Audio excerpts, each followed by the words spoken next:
ባለፈው የጀመርኩትን ዛሬ አጋፔ ፍቅር ምንድነው ሚላካፍላችኋለሁ። ይሄ ፍቅር በደንብ ከሰማችሁኝ ከዛሬ ወዲያ በመንፈስ መመላለስ ሲባል ምን እንደሆነ ይገባችኋል። በመንፈስ ማገልገል ሲባል ምን እንደሆነ ይገባችኋል። እና ራሳችሁ እየጨመራችሁበት ብዙ ትማሩበታላችሁና ጌታ የተመሰገነ ይሁን። ይሄን ነገር ከዚህ በፊትም ተናግሬበታለሁ። እንዲያውም ዛሬ ሙሉን አልናገርም። ለምሳሌ የምናገረው አጋፔ ፍቅር ምንድነው የሚለው ነው እንጂ የህይወት መንፈስ ህግ ከእርሱ ጋር ያለውን ግንኙነት የርስታችን መያዣ መንፈስ ከእርሱ ጋር ያለውን ግንኙነት ጊዜ ከሌለ ላልናገረው እችላለሁና በጣም ይጠቅማችኋል ብዬ አምናለሁ። እንዳልኳችሁ እንደ ሽሮው ዝቄ ነው ዛሬ በደንብ ማካፈላችሁ። እግዚአብሔር የተመሰገነ ይሁን። አሜን። ስለዚህ ዛሬ ይሄ አጋፔ ፍቅር ምንድነው የሚለውን ቃል አካፍላችኋለሁ። ለምንድነው ማካፈላችሁ? ሐዋርያው ቅዱስ ጳውሎስ የተማርነው አንደኛ ቆሮንቶስ ምዕራፍ 12 ስለ ጸጋ ስጦታዎች ከተናገረ በኋላ አንደኛ ቆሮንቶስ ምዕራፍ 14 ላይ ደግሞ እንዴት እንደምንጠቀምበት ተናገረ አይደል ሙልዬ? ከዛ በመሃል ግን ከሁሉ የሚበልጠውን መንገድ አሳያችኋለሁ ብሎ እንዲያውም ያ ብቻ አይደለም ከሁሉ የሚበልጥም የጸጋ ስጦታ እንዳለ ይናገራል። ብዙዎቹ ከሁሉ የሚበልጠው የጸጋ ስጦታ የሚለው ምን ብለው ይላሉ? ከሁሉ የሚበልጠው የጸጋ ስጦታ ይሄን ብሏል። ጸጋ ስጦታ የምትፈልጉ ከሆነ ትንቢት መናገርን በብርቱ ፈልጉ ብሏል። ስለዚህ ከሁሉ የሚበልጠው የጸጋ ስጦታ ትንቢት መናገር ነው ይላሉ። ነው እሱ ያለው ይበልጣል። ትንቢት መናገር ያለው ከማይተረጎም ልሳን ነው አይደል? እግዚአብሔር አምላካችን የተመሰገነ ይሁን። ስለዚህ ዛሬ ከሁሉ የሚበልጠውን ጸጋ የጸጋ ስጦታ ከሁሉ የሚበልጠውን መንገድ እናያለን ማለት ነው። አሜን። እግዚአብሔር አምላካችን ስሙ ይባረክ። እና ወደዛ በጣም ብዙ ነው የጻፍኩት እንዳልኳችሁ የተወሰነውን ሌላ ጊዜ ጌታ ቢፈቅድ እኛም ብንኖር ሌላ ጊዜ በሰፊው እንገባበታለን። አንደኛ ቆሮንቶስ ምዕራፍ 12 ቁጥር 31 ያን ምዕራፍ ሲጨርስ የሚናገረውን አንብበን ነገር ግን የሚበልጠውን ጸጋ እስቲ የሚበልጠውን ጸጋ በሉ በብርቱ ፈልጉ ካለ በኋላ ደግሞ ከሁሉ የሚበልጥ መንገድ በሉ እስቲ እግዚአብሔር ይመስገን አሳያችኋለሁ አላቸውና ምዕራፍ 13 መዘርዘር ጀመረ አይደለ? ምን እያደረገ ነው? እያሳያቸው ነው። በጸሎት ቅድም እህቶች እዛው ሲጸልዩ ነበር። እኔም ለጥቂት ደቂቃ ሄጄ ተጨምሬያለሁ። ጌታን ጠራ ነው። አሜን። ከጠራ ነው በኋላ ጌታን ደግሞ አመለክ ነው አይደል? አሁን ደግሞ አንተ ተናገራለህ ማለት ነው። ስለዚህ እኔ ሳልሆን ጌታ በውስጥ ያስቀመጠውን ቃል ነው ማካፈላችሁ። ይሄ ቃል ደግሞ እውነት ነው። እርግጠኛ ነኝ እንደምለው ማለት ነው። ብዙ ጊዜ አልሰማችሁትም ዛሬ ማካፈላችሁ ቃል። ጉረኛ ስለሆንኩ አይደለም። እኔ በጌታ ቤት ስለኖርኩኝ ብዙ ስለሰማው ምናልባት ስላልሰማሁት ነው እንደዚህ የምለው። እሺ እግዚአብሔር የተመሰገነ ይሁን። ሐዋርያው ቅዱስ ጳውሎስ ይሄን የሚበልጠውን የጸጋ ስጦታ ከሁሉ የሚበልጠውን መንገድ አሳያችኋለሁ ካለ በኋላ ወዲያውኑ ምዕራፍ 13ን መናገር ይጀምራል። ምዕራፍ 13 ስለምንድን ነው የሚናገረው? ስለ ፍቅር አይደል? ስለ አጋፔ ፍቅር ነው አይደል? ሄኖክ ይሄ ስለ ፍቅር በሉ እስቲ። እንዲያውም የፍቅር ምዕራፍ ይባላል አይደል? አንደኛ ቆሮንቶስ ምዕራፍ 15 ደግሞ የትንሳኤ ምዕራፍ ይባላል። ዕብራውያን ምዕራፍ 11 የእምነት ምዕራፍ ይባላል። ይሄ ምዕራፍ 13 የፍቅር ምዕራፍ በጸጋ ስጦታና በጸጋ ስጦታ አጠቃቀም መካከል ለምን ገባ? ለዚያውም የሚበልጥ መንገድ ተብሎ ይሄን እናያለን። እግዚአብሔር አምላካችን ስሙ ይባረክ። አሜን። በመቀጠልም ይሄን የፍቅር አይነት መግለጥ ይጀምራል። ስለዚህ የፍቅር አይነት መዘርዘር ይጀምራል ሐዋርያው ቅዱስ ጳውሎስ። አሁንም በመንፈስ ቅዱስ የጸጋ ስጦታና በመንፈስ ቅዱስ አጠቃቀም መካከል አንደኛ ቆሮንቶስን አስገብቶ እዛ ላይ የፍቅርን ካራክተር መዘርዘር ይጀምራል። ይሄ ፍቅር ዝም ብሎ ፍቅር አይደለም። ይሄ ዝም ብሎ አይ ላቭ ዩ እንደምንለው አይደለም። ያፍም የስሜትም የነፍስም አይደለም። ከነፍስ የሚወጣለም የነፍስ አሁን ለምሳሌ እኔ ከሌን ወዳዋለሁ። ጌታን ያልተቀበለ ሰው ከሊትን ወዳታለሁ። ይሄ ፍቅር አለ አይደለም? ቤተሰቦቻችንን ወዳለን በኋላ ዘረዝረዋለሁ። ይሄ ፍቅር ግን ከነፍሳችን የሚወጣ ሳይሆን ከመንፈሳችን የሚወጣ ነው። ስለዚህ ፐርፌክት ነው። እስቲ ፐርፌክት ነው በሉ። ፐርፌክሲዮን ያለበት ነው በጀርመንኛ። እና ሮሜ ምዕራፍ 13 ከ4 እስከ 8 ያለውን እናንብብ። ፍቅር ይታገሳል፣ ቸርነት ያደርጋል፣ ፍቅር አይቀናም። እንዲህ አይነት ፍቅር አይገርም? ፍቅር አይቀናም፣ አይመካም፣ አይታበይም፣ የማይገባውን አያደርግም፣ የራሱንም አይፈልግም፣ አይበሳጭም፣ በደልን አይቆጥርም፣ ከእውነት ጋር ደስ ይለዋል እንጂ ስለ አመፃ ደስ አይለውም። ሁሉን ይታገሳል፣ ሁሉን ያምናል፣ ሁሉን ተስፋ ያደርጋል፣ በሁሉ ይጸናል። ፍቅር ለዘወትር አይወድቅም፣ ትንቢትም ቢሆን ይሻራል፣ ልሳኖችም ቢሆን ይቀራሉ፣ እውቀትም ቢሆን ይሻራል እያለ ይቀጥላል። ከዛ ሲጨርስ እምነት፣ ተስፋ፣ ፍቅር እነዚህ ሶስቱ ጸንተው ይኖራሉ፣ ከሁሉ የሚበልጠው ፍቅር ነው ይላል። ቁጥር 13 ላይ ደግሞ ታዲያ ይሄ ፍቅር የሰው ፍቅር ነው እንዴ? አንድ ጊዜ ከኛ መካከል ይሻላል ያልኩትን ይሄን ባስተማርኩ ጊዜ በ2000 ዓመተ ምህረት ውስጥ እኛ ቸርች ውስጥ ተነሳና እኔ እያልካምብ አልኩት። ከኛ በፍቅር የሚሻለው እሱ ነው ብዬ ነው። እሱ ይሄን ማለት ካልቻለ እኔ እንዴት እችላለሁ ብዬ ነው። ተነሳና ፍቅር በሚለው ቦታ እኔ እያልክ እያስገባህ አንብብ አልኩት። እኔ እታገሳለሁ፣ ቸርነት አደርጋለሁ፣ እኔ አልቀናም፣ እኔ አልመካም፣ እኔ አልታበይም፣ የማይገባውን አላደርግም፣ የራሴን አልፈልግም፣ አልበሳጭም፣ በደልን አልቆጥርም፣ ከእውነት ጋር ደስ ይለኛል እንጂ አያችሁ በአመፃ ደስ አይለኝም፣ እኔ ሁሉን እታገሳለሁ፣ ሁሉን አምናለሁ፣ ሁሉን ተስፋ። እስቲ እያንዳንዳችሁ ስማችሁን እያስገባችሁ አንብቡት። በጣም ከባድ ነው ያልኩት አማንዬ ነበረ። እስቲ አማንዬ አንተ አንብብልን አልኩት። ኧረ ያሬድ ይሄ እንዴት አነባዋለሁ እኔ እያልኩ አለኝ። እውነቱን ነው፣ በሰው አይቻልም። ይሄ ፐርፌክት የሆነ ፍቅር ነው። ሐዋርያው ጳውሎስ ግን ምን ይለናል? አይደለም፣ ስለ ጸጋ ስጦታዎች የነገርኳችሁንና ስለ ጸጋ ስጦታዎች አጠቃቀም ከነገርኳችሁ መካከል አንድ መንገድ ላሳያችሁ። እነዚህ አገልግሎቶችን ከመፈጸማችሁ በፊት ይሄ ፍቅር እናንተ ውስጥ እንዲኖር ያስፈልጋል አላቸው። ባስ አዎ ያስፈልጋል፣ ከሁሉ የሚበልጠው መንገድ ይሄ ነው እያለ ይነግራቸው። ከባድ ነው አይደለም ሮሜ? በጣም ከባድ ነው። እኔ አልችለውም እንደዚህ። እግዚአብሔር አምላካችን ስሙ ይባረክ። ስለዚህ የዛሬው የትምህርት ዓላማ በጸጋ ስጦታዎች ለማገልገል ከመፈለጋችን ጋር አብሮ፣ ከመፈለጋችን በፊት አይደለም፣ ከመፈለጋችን ጋር አብሮ ይህን ፍቅር መሞላት አለብን። ባይቻል አልጻፈው፣ ይህን ፍቅር መሞላት አለብን። እግዚአብሔር አምላካችን ስሙ ይባረክ። አሜን። ቶሎ ቶሎ ላለሁኝ እሺ፣ ምክንያቱም ራሱ አሁን ለ17 ሰዓት ሩብ ጉዳይ እንደሆነ አውቃለሁ። ፍቅር በመጽሐፍ ቅዱሳችን ውስጥ በአራት ቃላት ነው የተገለጠው። ኖርማሊ 6 ቃላቶች ነው ያሉት በግሪክ።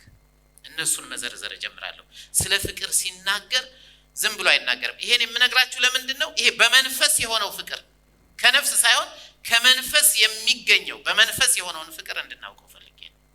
እሺ፣ አንደኛው ኦርጌ የሚባለው ፍቅር ነው። ይሄ ሁላችንም አለ። ኦርጌ የሚባለው ፍቅር ስቶርጌ ነው ያልኩት። እሺ፣ ስቶርጌ የሚባለው ልክ ነው፣ ስቶርጌ ነው። ስቶርጌ የሚባለው ፍቅር በቤተሰብ መካከል ያለውን የወንድም የእህት የአባት የእናት በአጠቃላይ በቤተ ዘመድ መካከል ያለውን ፍቅር ለመግለጽ ነው። እናቶቻችሁን ትወዳላችሁ? እሱ ፍቅር ስቶርጌ ይባላል። ኦ የምትለውን ብላችሁ ጨምሩበት። ስቶርጌ ይባላል። እሱ ይሄ አጋፔ የሚባለው ፍቅር አይደለም፣ ስቶርጌ ይባላል። ይህ ፍቅር መሰረታዊ በመሆኑ እስከ መስዋዕትነት ይደርሳል። እኔ አሁን ልጆችን እወደዋለሁ። ልጄን ስለምወደው አንድ ነገር ሊያደርግብኝ ሰው ቢመጣ እስከ መስዋዕትነት ይሄዳለሁ አይደል? ይሄ ስቶርጌ የሚባለውን ፍቅር መልካም ነው። እግዚአብሔር አምላካችን ስሙ ይባረክ። ይሄ መጽሐፍ ቅዱሳችን ውስጥ ያለ አንድ የግሪክኛ ቃል ነው። ሁለተኛው ፊሊያ የሚባለው ወይም ፌሎስ የሚባለው ፍቅር ነው። እሱንም ጽፌያለሁ። ይሄ ፌሎስ ወይም ፊሊያ ፊላዴልፊያ የሚባል ቸርች አለ አይደል? ፊሎ ፍቅር ነው፣ አዶልፎስ ወንድም ነው። የወንድማማች ፍቅር ማለት ነው አይደል? ስለዚህ ይሄ ፌሎስ የሚባለው ፍቅር መጽሐፍ ቅዱስ አለ። ጌታ ኢየሱስ ክርስቶስ ለምሳሌ ሐዋርያው ጴጥሮስን ትወደኛለህን ያለው ፌሎስ በሚለው ቃል እንጂ በአጋፔ አይደለም። ምክንያቱም ጌታ ስላልሞተ ገና ይሄ ጌታ ሕይወት ገና ጴጥሮስ ውስጥ ስላልገባ ፌሎስ የሚለውን ፍቅር ነው ጌታ ዘላ የተጠቀመው። እና ይህ አይነቱ ፍቅር እውነተኛ የሆነ ጄኒውን የሆነ ፍቅር ነው።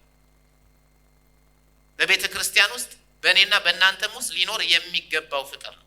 የፊላዴልፊያ ቤተክርስቲያን ከዚህ ቃል ተነስታ ነው ቤተክርስቲያን ፊላዴልፊያ የሚባሉት የወንድማማች መዋደድ ቤተክርስቲያን የሚባሉት ማለት ነው። እጅግ መቀራረብና መተሳሰብ ያለበትን ወዳጅነት የሚገልጽ ፍቅር ሲሆን አልፎ አልፎም በቤተክርስቲያን በቅዱሳን መካከል ያለውን የወንድማማችና የእህትማማች ፍቅር ለመግለጽ ስራ ላይ የሚውል ቃል ፌሎሲባ። ይሄም መጽሐፍ ቅዱሳችን ውስጥ አለ። ሶስተኛው ኤሮስ የሚባለው ፍቅር ነው። ኤሮስ የጾታ ፍቅር ነው ወይም የወሲብ ፍቅር የሚባለው ነው። ኤሮስ ይባላል። እሱን ብዙ አላብራራው ግልጽ ስለሆነ ማለት ነው። አራተኛው ግን አሁን እዚህ ሐዋርያው ጳውሎስ የዘረዘረልን አጋፔ የሚባለው ፍቅር ነው። አጋፔ ፍቅር ምንድን ነው? ስለ አጋፔ ፍቅር ምን ያህል እናውቃለን? ብዙ ጊዜ ስለ አጋፔ ፍቅር ሲወራ ሰምተናል፣ ግን ምን ያህል ይሄን ፍቅር እናውቀዋለን? የጻፍኩትን ይሄም እነዚህ ዴፊኒሽኖች የኔ ስለሆኑ እናንተ የራሳችሁን የተሻለ አድርጋችሁ መጻፍ ትችላላችሁ። ይህ ቃል ይሄ አጋፔ የሚባለው ቃል ጌታ ኢየሱስ ክርስቶስ በመስቀል ላይ ከመሰዋቱ በፊት በግሪክ ቋንቋ መዝገበ ቃላት ውስጥ አልነበረም ብለው ጆሽ ማክዶናልድ አስተምረዋል። ግን ነበረ። ከመለኮት ጋር የተያያዘ በመሆኑ ብዙ ጊዜ አይነገርም ነበር። ክርስትና ከመጣ በኋላ በጣም መነገር የጀመረ ፍቅር ነው። ላንብበው። ይህ ቃል ጌታ ኢየሱስ ክርስቶስ በመስቀል ላይ ከመሰዋቱ በፊት በግሪክ ቋንቋ መዝገበ ቃላት ውስጥ የነበረ ቢሆንም ክርስቲያኖች ግን ይህን ቃል ወይም አጋፔ ፍቅር የሚባለውን ቃል የኢየሱስ ክርስቶስን ሕይወትና ሞት አስመልክተው ከፍተኛ ትርጉም እንዲኖረው አድርገዋል። ምን ማለት ነው? አጋፔ ፍቅርን እግዚአብሔር አምላክ የሰው ልጆችን ስለወደደ ልጁን በመስቀል ላይ እንዲሞት አሳልፎ በመስጠቱ ምክንያት ጌታ ኢየሱስ ክርስቶስ የሰው ልጆችን ከዘላለም ሞት ለማዳን ሲል ሕይወቱን አሳልፎ በመስጠት የተሰዋበትን ምክንያት ለመግለጥ ሲባል መለኮታዊ ፍቅርን ለመግለጥ ስራ ላይ የዋለ ቃል ነው። አጋፔ ፍቅር በመንፈስ የሆነ ስሙ በስሜት በፍላጎት አለ። በመንፈስ የሆነ ከሌላው ሰው መልስ የማይጠብቅ ስላረኩላት ታርግልኝ የማይል ብድራትን የማይጠብቅ ራስን ለሌላው መስዋዕት አድርጎ ማቅረብ ለማይወዳቸው ሰው አይ እኔ ሞትለታለሁ የሚያስብል ከዚህ በፊት አንድ ታሪክ ሰምታችሁ ሊሆን ይችላል። ሰውየው ወንጀል ሰርቶ አይ ቲንክ ላቲን አሜሪካ ውስጥ ነው መሰለኝ ወንጌል አንድ ክርስቲያን መሰከረለት። ከመሰከረለት በኋላ ለዚያ ክርስቲያን በወንጀሉ መሞት ሲገባው መጨረሻ ላይ ሲከሰስ ክርስቲያኑ በእርሱ ስፍራ ገብቶ እኔ ነኝ ብሎ እሱ ዋጋ እንደከፈለለት እሱም እንዴት እንዲህ ያደርግልኛል ብሎ ጌታ እንደተቀበለ ሰምቻለሁ። ምን ያህል እውነት እንደሆነ ምሳሌ ይሁን አላውቅም፣ ግን እንደዛ እንደሆነ ሰምቻለሁኝ። ስለዚህ ይሄ መስዋዕትነትን የሚጠይቅ ነው። እኔ ለሱ፣ እኔ ለሷ፣ እኔ ለነሱ የሚያሰኝ ፍቅር ልክ ጌታ ኢየሱስ ክርስቶስ በመስቀል ላይ እንዳደረገው ገና ኃጢአተኞች ሳለን ነው አይደል የሞተልን። ቅድም ፍቅሩን ሰጠን እያለች ማርታ እየጸለየ እንደነበረው ማለት ነው። ከምን ተነስቶ ብንል እግዚአብሔር አምላክ ዓለምን እንዲሁ ወዷልና። እንዲሁ በል ውስጥ እንዲሁ በቃ ምክንያት የለውም። መስዋዕትነት የሚጠይቅ ፍቅር ነውና ስለዚህ አሁን የክርስቲያኖች በዚያን ጊዜ ሲያስቡት እንዴ አሉ ጌታ የሞተልን የሰጠን ፍቅር ስለወደድነው ነው አይደለም። ዘመዴ ስለሆነ ነው በስጋ አይደለም። ስለዚህ ስቶርጌ ሊሆን አይችልም። እናስ ጌታ በምን ቢወደኝ ነው አሉና ይሄን ከዚህ በፊት መለኮታዊ ፍቅር እያሉ ሲጫወቱበት የነበረውን ይሄን ቃል ወስደው ይሄ በመንፈስ እግዚአብሔር ለእኛ የሰጠን ፍቅር ነው ብለው አጋፔ ፍቅር ከዛ ጊዜ ወዲህ በቤተ ክርስቲያን በጣም መነገር ጀመረ። ሌሎች ሁለት አሉ አልሰጠሁትም ለሲሜራዬ። አንደኛው ፕራግማቲዝም የሚለው የመጣበት ቃል ነው። ይሄ አብሮ ከመቆየት የተነሳ አብሮ ከመኖር የተነሳ በመግባባት ዴቨሎፕ እያደረገ የሚመጣ ፍቅር ነው። በተለይ በባልና በሚስት መካከል በተለይ ድሮ ለምሳሌ ወላጆቻችን አይተዋወቁም ነበር ሲጋቡ አይደል? ከዛ በኋላ ዘመድ አመጣ ያጋባቸዋል። ፍቅራቸው እየዳበረ እንዲህ አይነቱ ፍቅር እየዳበረ የሚሄደው ፍቅር እሱ በእነሱ ፕራግማ ይሉታል። ሌላው ደግሞ ፍላውቲያ የሚባለው ፍቅር ነው። ራስን መውደድ የሚባለው ነው። እሱም እዚህ ላይ ስለሌለ አልገ ፍላውቲያ ማለት ራስን ይሄ ክፉ የሆነ መውደድ አይደለም። ራስን መቀበል እኔ ራሴን ስቀበል ይሄ ኤጎይዝም ሳይሆን ወይም በቃ ለኔ ስለኔ የሚል ሳይሆን በቃ እኔ ራሴን እንከባከበዋለሁ በየስል ራሴን ስወደው ያ በእነሱ ራሱን የቻለ ቃል አለው። መጽሐፍ ቅዱሳችን ውስጥ አይገኝም። እሱ ደግሞ ፍላውቲያ ይባላል። እሱን እንለፈው። ዛሬ የምንነጋገረው ስለ አጋፔ ፍቅር ነው። ሐዋርያው ጳውሎስ ቅድም ፍቅር አይቀናም፣ ይታገሳል፣ ቸርነት ያደርጋል ምናምን እያለ የዘረዘረልን አንደኛ ቆሮንቶስ 13 ከቁጥር 4 እስከ 8 ያለው በጸጋ ስጦታ ከማገልገላችሁ በፊት ሊኖርባችሁ ያስፈልጋል፣ እሱ ነው መንገዱ ያለው። ከሁሉ የሚበልጥ መንገድ ተብሎ የተገለጸው አጋፔ ፍቅር ነው። ታዲያ አጋፔ ፍቅር ምንድነው የሚለውን ለማንበብ የተነሳ ነው። ስለዚህ ነው እንደዚህ አይነት ፍቅር ሲኖረን ልክ ጌታ ኢየሱስ ክርስቶስ ራሱን መስዋዕት አድርጎ ስላቀረበው እኔ ስለናንተ እናንተ ስለኔ ራሳችሁ መስዋዕት አድርጋችሁ ታቀርባላችሁ ማለት ነው። ኤፌሶን 5 ላይ ያለውን ላበብላችሁ 1 እስከ 2 እንግዲህ እንደተወደዱ ልጆች እግዚአብሔርን የምትከተሉ ሆኑ።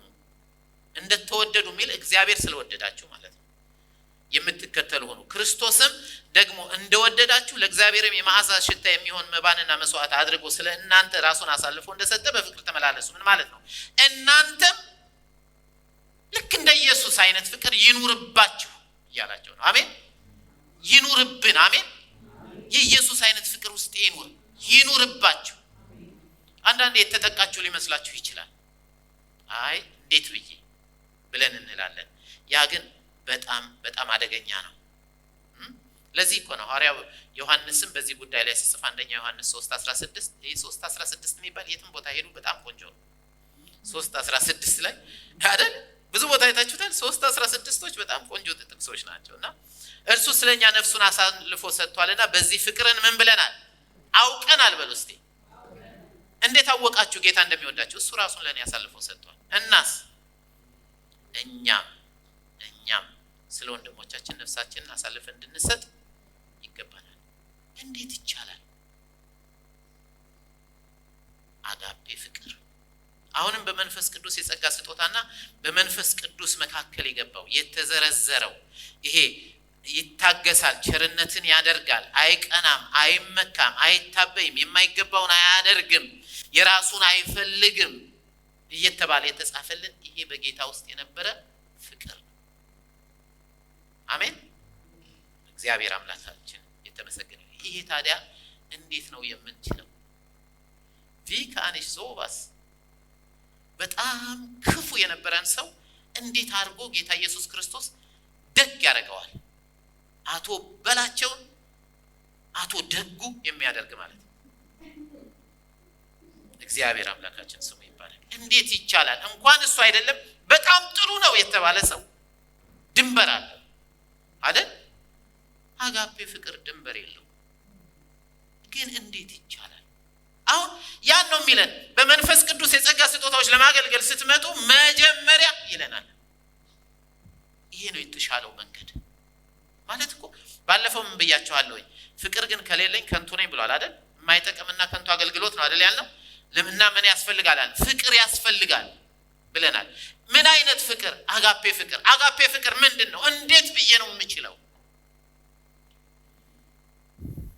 በትንሹ እኮ የምናኮርፍ ሰዎች ነን አይደል እንዴ? በትንሽ እኮ ነው የሚበቃ። እግዚአብሔር ይመስገን። የኛ ቸርች ግን አሁን የተፈወሰ ይመስላል በጣም ስለምንዋደድ። ድሮ ግን ሰላም ሳይለኝ ሄደ። በቃ የአንድ ሳምንት የቤት ስራ ነው። ቁጭ ብለን ሰላም አላለኝ ይገርማል ምናምን ስንል ይሄ በጣም የራሱን አይፈልግ ሰላም አላለኝም እሺ ሊበኢም ነው እንድንል የሚያደርገን ይሄ ፍቅር። አሜን። ሰላም አላለህ ምንድነው የሚሉት አለ ጀርመኖች ዞ ባስ ሶ ዋት እንግሊዝኛ ነው ለካ ሶ ዋት። እስቲ ሶ ዋት በሉ። ሰላም አላለኝም ሶ ዋት በጣም እሺ ሊበኢም በቃ እኔ በጣም ወዳችኋለሁ ከንትና በስተቀር እንድትስቁ ብዬ ነው። ሁላችሁንም ወዳችኋለሁ። ብዙ ጊዜ ስለ ፍቅር የሚነገረውን በስብከት በንግግር በዝማሬ በፊልም ወዘተ ስለሰማንና ስላየን ፍቅርን ያወቅነው ወይም የምንኖርበት ሊመስለን ይችላል። ዜል ብስሎስ ይሉታል ጀርመኖች አይደል? ዜል ብስሎስ የሆነ ፍቅር ያለን ይመስላል። ችግሩ የሚገለጠው ጥያቄ ሲመጣ ነው። እግዚአብሔር አምላክ በቃላችን ለመኖር ያብቃን። ግን ምን ያህል እየኖርንበት እንደሆነ እኔም አላቅም፣ ግን እናንተ ታውቃላችሁ። እያንዳንዳችሁ በጌታ እርዳታ ስለ ራሳችሁ ለማወቅ ራሳችሁን መስጠትና እንደ ቃሉ ራሳችሁን መመርመር ያስፈልጋችኋል ብዬ አስባለሁ። እኔ ምን ያህል መውደድ እችላለሁ? ትዝ ይላችኋል ማርያምን ብዙ ወዳለችና ብዙ ኃጢአቷ ይቅር ተብሎላታል። ብዙ የሚወድ ብዙ ኃጢአቱ ይቅርለታል፣ በጥቂት የሚወድ ጥቂት። ስለዚህ ፍቅር ሳይዝ አለው። ምን ያህል ነው የምወደው ብላችሁ ራሳችሁን ጠይቁ። እግዚአብሔር የተመሰገነ ይሁን። ስለዚህ አንዳንድ ጊዜ ይመስለኛል አንዳንድ ጊዜ የቀራጮችን ፍቅር እየኖርን በትክክል ሰው ምን ወደል ይመስለን ይችላል። የአህዛብን ፍቅር እየኖርን በትክክል ሰው ምን ወደል ይመስለን ይችላል። አጋፔ ፍቅር ግን እንደዚህ አይደለም። ማቴዎስ 5 ላይ ቶሎ እያልኩ ነው ዛሬ፣ በጣም ይገርማችኋል። ማቴዎስ 5 ላይ ከ44 እስከ 48 እንደዚህ ይላል፣ ባልንጀራህን ውደድ ጠላትህን ጥላ እንደተባለ ሰምታችኋል። እኔ ግን እላችኋለሁ በሰማያት ያለው አባታችሁ ልጆች መሆን ትፈልጋላችሁ? በሰማይ ያለው አባታችሁ ልጆች ትሆኑ ዘንድ ማንን ውደዱ? ክርስትና በጣም ኃይለኛ እምነት ነው። ጠላትህን ውደድ። ጠላትህን ውደድ። በጣም እኮ የሚገርም እምነት ነው አይደል? ዮናስ ጠላትህን ውደድ እንዴት ይቻላል? እሱን ነው ዛሬ የማሳያችሁ። ጠላቶቻችሁን ውደዱ። ማንን መርቁ? የሚረግሟችሁን። የሚረግምህን መርቀው ጌታ ይባርክህ ብለህ ወይ። አንድ ሰሞን ምን ጀምረን ነበረኛ? አቤት እኮ ጌታ ይቅር ብሎን ስለሚወደን ጌታ ይባርክህ ብሎ ሰለሞን ሲመጣ ከተናደድኩ ራስህን ይባርክህ።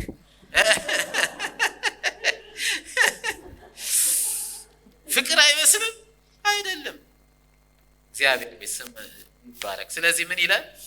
የሚረግሟችሁን መርቁ፣ ለሚጠሏችሁ መልካም አድርጉ፣ ስለሚያሳድዷችሁ ጸልዩ። ምን እንድትሆኑ? የእግዚአብሔር ልጆች እንድትሆኑ አለ የሚለው። ከዛ እኮ ሲጀምር እንደዛ ነው ያለን አይደለ?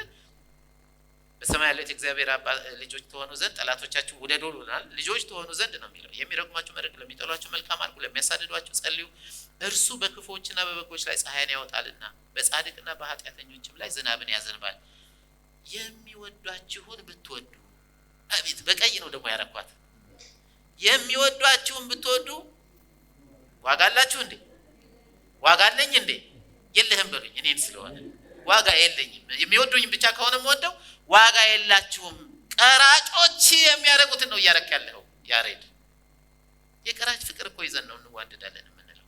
የሚወዱንም ብቻ እየወደድን ያንኑ ያደርጉ የለምን? ወንድሞቻችሁን ብቻ ቅድም ያለው ማለት ነው። የቤተሰብ ፍቅር ወንድሞቻችሁን መውደድ ነው እንዴ? የፍቅር ሰው የተባላችሁት በቤተሰብ ውስጥ ነው። እሱንማ አህዛብ የሚያደርገው የአህዛብ ፍቅር። እንግዲህ የሰማይ አባታችሁ ፍጹም እንደሆነ ፍጹማን መሆን ትፈልጋላችሁ? ፍጹማን ሁኑ ተብሏል። እንዴት ነው ፍጹም መሆን የሚቻለው? በአጋፔ ፍቅር ሁሉን መውደድ ስንችል። ሰውን ፍጹም የሚያደርገው ሕግን መፈጸም አይደለም፣ ፍቅር ነው። ፍጹም መሆን እንችላለን። እግዚአብሔር አምላካችን ስሙ ይባላል። አጋፔ ፍቅር ግን እንደ አህዛብና እንደ ቀራጮች አይነት ፍቅር ሳይሆን በክርስቶስ ኢየሱስ በእኛ ውስጥ ሆኖ የማይታመነውን መውደድ ማለት ነው። አንድ ጊዜ በደርግ ጊዜ እስር ቤት ገብተን አሰፋ የሚባለው ወንጌ አሰፋን ታውቀዋለህ ሙሌ? በኋላ ገነት ቤተክርስቲያን ምናምን ሄዶ ነበር አሉ። ከኔ ከማርቆስ ጋር ነበር። ሰውየው እንዲህ ቶርች ገልብጦ እየገረፈው እኔ ግን ወድሃለሁ ይል ነበር አሰፋ። መጨረሻ ላይ ነግሬያቸዋለሁ ከዚህ በፊት። ይገርምሃል ወደ ሳይሆን በግድ ወደ ጌታ ትመጣለህ አለው ሰውየው። እዛው እንዴት እየተገረፈ ትንቢት ይናገር ነበር። የእውነት ታሪክ ነው የምነግራችሁ። ከዛ ሰውየው ልጁ ታመመች። የታባህ እኔ ያመጣው አለና ጨመረበት እዛው ላይ። በኋላ ልጁ ታመመች፣ ጠበል ወሰደ፣ ሆስፒታል አመላለስ፣ አልፈወስ አለች። የልጅ ነገር ሆነና ቤተክርስቲያን ይዟት መጣ። ልጁ ተፈወሰች። ያ ገራፊ የቤተ ክርስቲያን ሽማግሌ ሆነ። ጌታን ተቀብሎ አገልጋይ ሆነ። ያሰፋ ፍቅር ይገርመኝ ነበር። የተገረፈ ትንቢት ይነግረው ነበር። ይገርምሃል ወደ ጌታ እኮ ትመጣለህ ወደ ሳይሆን በግድ ነው እያለ ማለት ነው። እሱ ደግሞ ምን አባን እኔ ነኝ የምመጣው እያለ እዛው ይጨምርለት ነበረ። ይገርማል። እግዚአብሔር አምላካችን ስሙ ይባረክ። አሜን። ስለዚህ ይሄ አጋፔ ፍቅር ምንድነው ነው አርስታችን ዛሬ። ይሄ አጋፔ ፍቅር ያስፈልገናል። አዎ። ጠላትን የሚያስወድደው አዎ። ለአገልግሎት የሚያበቃን አዎ ያስፈልገናል። እንዴት? ጌታን ተቀብያለሁ ስንል ምንድነው የተቀበልነው? ስለዚህ አንደኛ ኖርማሊ ሶስት ናቸው። ዛሬ እኔ አንዱን ነው የምናገረው። ሁለቱን እናንተ እኔ እናቴ ትለኝ እንደነበረው ጆሮውን ቆርጥ ጨምር ትለኝ ነበር እንጀራው ሲያልቅ ማለት ነውና ራሳችሁ ተመራምራችሁ ድረሱበት። አንደኛው ጌታን ስንቀበል የተቀበልነው ህይወት ምንድነው ያልኩት? የተቀበልነው የጌታ ህይወት ፍቅር ይባላል። ይሄን ነው ሰምታችሁ አጣቁም ያልኳችሁ። የጌታ ህይወት አዎ የጌታ ህይወት ፍቅር ይባላል። እሱን ላብራራ። ቲጂ ማትረሳው አንድ ጥቅስ ነበር እኔ የምወደው ጥቅስ ስል የምትነግረኝ ዮሐንስ 12 ላይ ያለ ነው። ቁጥር 23 እስከ 25 እናነበዋለን። ስለዚህ ነገር ከዚህ በፊት ነግሬያችኋለሁ። ያሬድ የሚወደው ጥቅስ ሲባልም ይሄን ጥቅስ በሉ ብያችሁ ነበር። ታስታውሳላችሁ? አታስታውሱም? ጌታ ይመስገን እወዳችኋለሁ። 23 ላይ ኢየሱስም መለሰላቸው እንዲህም ሲል የሰው ልጅ ይከብር ዘንድ ሰዓቱ ደርሷል። ሊሞት እኮ ወደ መስቀል እየሄደ ነው። እውነት እውነት እላችኋለሁ የስንዴ ቅንጣት ምድር ላይ ወድቃ ካልሞተች በስተቀር ምን ትሆናለች? ብቻዋን ትቀራለች። በሉ እስቲ። ሁሌ እኮ እናገራችን ጥቅስ መቼም እኔ ሁሌ ነው የምሰብካት። አንድ ስንዴ አመጣችሁ እዚህ ላይ ብታስቀምጧት ትበቅላለች? አትበቅልም። ምን መሆን አለባት? መሬት ውስጥ ወድቃ መሬቱን ቀዳ እንደገና መውጣት አለባት። ሁሌ እኮ ነው የምላችሁ አይደል? ቀዳ ስትወጣ ምን ይባላል? ይሄ ነው ከይ ጸደቀች ነው አይደል? ይባላል ጸደቀች። ምን ሆና ነው? መሬቱን በትንሳኤ ከሞተች በኋላ በትንሳኤ ቀዳው ወጣች። ከዛ በኋላ ስንት አፈራች? ብዙ። በሳይንሱ ምን ይላል? 56 ፍሬ ነው የምታፈራው ይላል። የኛ ሀገሩን ይሁን የፈረንጁን ስንዴ አላውቅም። 56ቱ ስንዴዎች ሄኖክዬ የማን ህይወት ነው ያላቸው? የዛች የሞተችው ስንዴ ህይወት ነው። ጌታ ኢየሱስ ምን አለ? እኔ ስሞትና በትንሳኤ ስነሳ የኔ ህይወት እናንተ ውስጥ ይገባል ብሎ ለማስረዳት የተጠቀመበት ቃል። ስለዚህ ብቻዋን ትቀራለች። ነፍሱን የሚወድ ያጠፋታል፣ ነፍሱን በዚህ ዓለም የሚጠላ ለዘላለም ህይወት ይጠብቃታል። እሱን እንልፈዋለን። ብዙ ፍሬ እንድታፈራ ያደረጋት እነዛ ብዙ የተገኙት ፍሬዎች በጠቅላላ ማርትዬ የተገኘችው፣ ሊያዬ የተገኘችው፣ ማዝዬ የተገኘችው፣ ደግልሻ የተገኘው፣ ሙልዬ የተገኘችው፣ ጌቼ የተገኘው፣ ሰለሞን የተገኘው በዚህ መንገድ ነው። የጌታ ህይወት ሞቶ የተነሳው ኢየሱስ ህይወት ውስጣችሁ ገብቶ ነው። አሜን። ኢየሱስ ውስጣችሁ አለ። እግዚአብሔር አምላካችን ስሙ ይባረክ። አይደል እንዴ? ማህደርዬ ኢየሱስ ውስጥሽ አለ። ለምን? ሞቶ ስለተነሳ ህይወቱን በእኛ ውስጥ አስገባው። ገና ትደነቃላችሁ። ጌታ ኢየሱስ ይህን የተናገረው ብዙ ሰዎች እርሱን ለመመልከት ተሰብስበው ኢየሱስን አሳዩን ኢየሱስን አሳዩን ይላሉ። እንደዚህ እያሉ በነበረበት ጊዜ ፊልጶስና አንድሪያስ መጡና ጌታ ኢየሱስ ሆይ ውጭ አለ በጣም ብዙ ሰው አለ ይፈልግሃል አሉት። ሲሉት ጌታ ኢየሱስ ክርስቶስ በአይናቸው ሊያዩ ነው የሚፈልጉት አይደል? አዎ ገና ውስጣቸው እገባለሁ አላቸው። ስንዴዋን የተናገረው በዚህ ምክንያት ነው። እነሱ የሚፈልጉኝ በአይናቸው ሊያዩ ነው፣ አይ ውስጣቸው እገባለሁ ብሎ መለሰላቸው እና የስንዴዋን ነገር ነገራቸው። አንድ መዝሙር ትዝ ይላችኋል። አንተ ግን ማደሪያ የት ነው? አንተ ግን ማደሪያ ወዴት ነው? በሰማይ እንዳልል ምድር፣ በምድር ነው እንዳልል በላይ ነው። ተራራቅን ምነው ግራ ነው። እርቀኸኛል ስል ቅርቤ ነህ፣ አጠገቤ ነህ ስል ውስጤ፣ ከአድማስ ወዲያ ማዶ ጠበቅኩ ለቃስ ጠጋ ብለህ ከኔ ጋር ነህ አይደል የሚለው መዝሙሩ። ኢየሱስ ውስጣችሁ ነው እገባለሁ። እናንተ ባይን ነው የምትፈልጉኝ። ዛሬ እኮ ኢየሱስን ነው ይዞ የመጣው ሁሉ። ውስጣችሁ የገባውን ኢየሱስ ይዛችሁ መጣችሁ። አሜን። ስለዚህ ጌታ ኢየሱስ ምን አለ? የስንዴ ቅንጣት አለ እኔ ሞቼ ስነሳ ማለቱ ነው። የስንዴ ቅንጣት በምድር ላይ ወድቃ ካልሞተች በስተቀር ብቻዋን ትቀራለች። እናንተ ግን እኔ ብቻዬን አልቀርም፣ ብቻዬን እንዳልቀር ሞቼ መነሳት አለብኝ። ስነሳ የትንሣኤው ኃይል እናንተ ውስጥ ይገባል። ጌታ ኢየሱስ ከሙታን ያስነሳው የትንሣኤው ኃይል እንላለን አይደል? እግዚአብሔር አምላካችን ስሙ ይባረክ። ዛሬም ጌታን ለማየት የሚጓጉ ብዙ ሰዎች አሉ። የጌታ ኢየሱስ ክርስቶስን መልስ ግን አሁንም ተመሳሳይ ነው። ለዓይንህ ነው እንደምትፈልገኝ? ገና ውስጥህ እኖራለሁ፣ ገና ውስጥሽ እኖራለሁ። ኢየሱስን ተሸክመን ነው የምንዞረው። ውስጣችን ገብቶ ነው የምንሄደው። አሜን። እኛ እኮ ብቻችንን አይደለንም። ህይወት ገብቶብኛል ስንል ጌታ ገብቶብኛል ማለቴ ነው። እግዚአብሔር አምላካችን ስሙ ይባረክ። ታዲያችስ እንዴ ልክ እሷ ብዙዎችን እንዳፈራችና እነዚያ አዳዲስ ስንዴዎች ህይወታቸው የዛች የሞተችውና የተነሳችው ስንዴ እንደሆነ ሁሉ እኛም ብዙ የእግዚአብሔር ልጆች ሆነናል። በማን? በክርስቶስ ህይወት። እሱ በመነሳቱ ምክንያት። እስቲ እሱ በመነሳቱ ምክንያት በሉ። የሚገርማችሁ ይሄ ቃል ራሱ አለ። ይሄ ቃል የስንዴዋ ቅንጣት በሞቷ ምክንያት እንደተነሳቸው በጌታ ትንሣኤ ምክንያት ህይወት እንደገባብን ቃሉ ተጽፏል። አንደኛ ጴጥሮስ ላይ ምዕራፍ 3 እስከ 5 ላንብብላችሁ። አንደኛ ጴጥሮስ ምዕራፍ 1 ከ3 እስከ 5 ኢየሱስን ከሙታን በመነሳቱ፣ እስቲ ከሙታን በመነሳቱ በሉ። ከሙታን በመነሳቱ ለሕያው ተስፋና ለማይጠፋ እድፈትም ለሌለበት በማያልፍም ርስት እንደ ምህረቱ ብዛት ምን ሆናችሁ? ሁለተኛ ተወለዳችሁ። ሁለተኛ የተወለዳችሁ ኢየሱስ በትንሣኤ በመነሳቱ ምክንያት ነው። አሜን። እናንተ እኮ ኃጢአታችሁ ይቅር የተባለላችሁ ሰዎች ብቻ አይደላችሁ። ሰው እኮ ኃጢአቱ ይቅር ተብሎለት በልሂድ ፍርድ ቤት ተፈርዶለት ነፃ ነው ተብሎ ይለቀቃል። ነፃ ነው ተብላችሁ ሳይሆን የተለቀቃችሁት፣ ነፃ ነው ተብላችሁ ከተለቀቃችሁ በኋላ ህይወት ገባባችሁና እንደራሱ አረጋችሁ። የእግዚአብሔር ልጆች የሆናችሁት የጌታ ህይወት ስለገባባችሁ። ስንዴ ስንዴን እንደሚያፈራ ሁሉ የእግዚአብሔር ልጅ የእግዚአብሔር ልጆችን አፈራ። አሜን። እግዚአብሔር አምላካችን ስሙ ይባረክ። መደበኛው ትርጉም ላይ ለስሜር አልሰጠሁትም። ምን ይላል? የጌታችን ኢየሱስ ክርስቶስ አባትና አምላክ ይባረክ፣ እርሱ ከታላቅ ምህረቱ የተነሳ በኢየሱስ ክርስቶስ ከሞት መነሳት ምክንያት ነው የሚለው። ለሕያው ተስፋ በሚሆን በአዲስ ልደት እንዲሁም በሰማይ ለማይጠፋ ለማይበላሽና ለማይለወጥ ርስት እንደገና ወለዳችሁ። እናንተ ሁላችሁም አዲስ የተወለዳችሁ ናችሁ አይደል? ዳግም ልደትን አገኝ። እንዴት ተወለዳችሁ? በትንሣኤ የተነሳው ኢየሱስ ህይወቱን አስገባባችሁ። አሜን።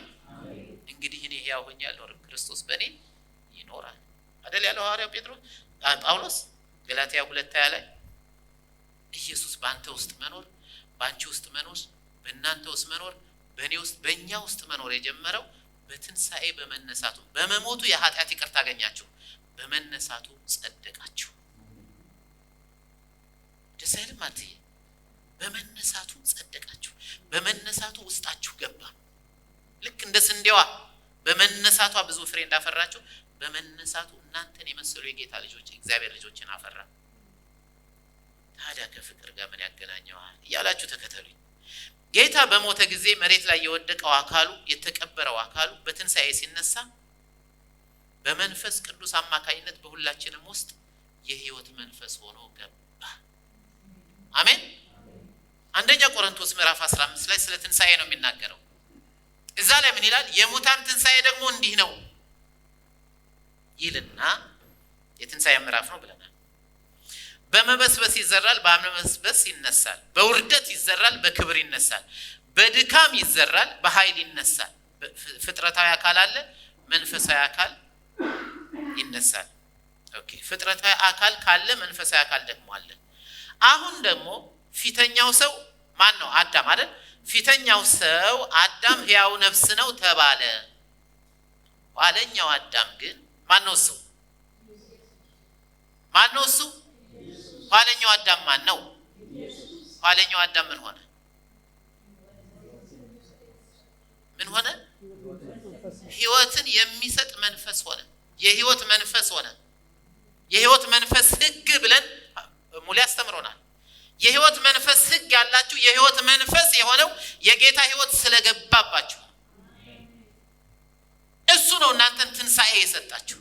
ለሚሞት ስጋችሁ ትንሣኤን የሰጣችሁ ሕያዋን ሆናችሁ በክርስቶስ የምትመላለሱት የሕይወት መንፈስ ገብቶባችኋል። እሱ ማን ነው? ክርስቶስ።